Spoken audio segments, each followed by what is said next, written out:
गुलाबी साड़ी वाली क्या हो गए? अरे अरे कौन बने एक कहाला जाता कहता मैं छठी ने तो जाता छठी ने तो जाता उठा टोला जाता अरे चल चल चल चल चल महू हऊ है सवारी है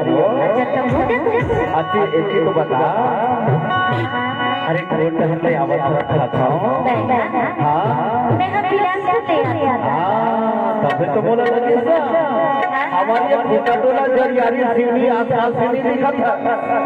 हाँ सुनने भाई छत्तीसगढ़ में आवाज था छत्तीसगढ़ ले आता कहाला जाता एमपी बाजार जाता ऐसे बने सोच समझ के जाबे बतावा बता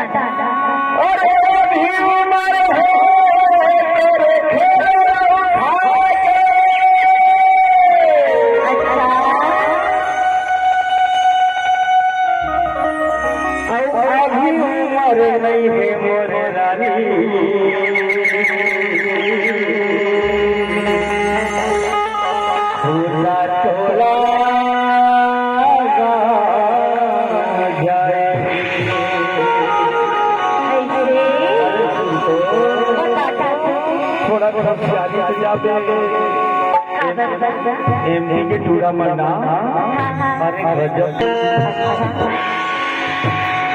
मोला भैया बना रे मनला मिला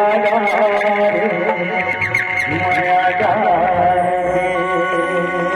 ईमान से कहता हो एक नजर बना मोला नीचा भैया बना रे गोरी सुना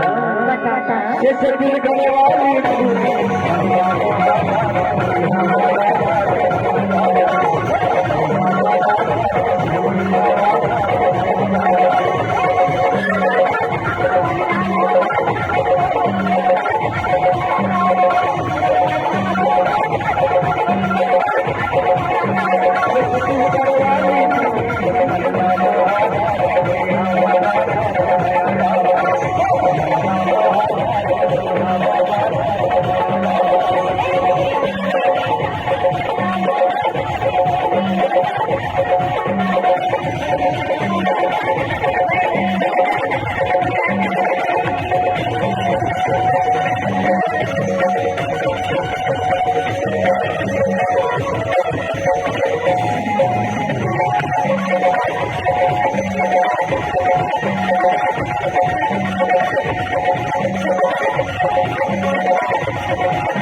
बोला तो लगा निकल निकल रेस में आया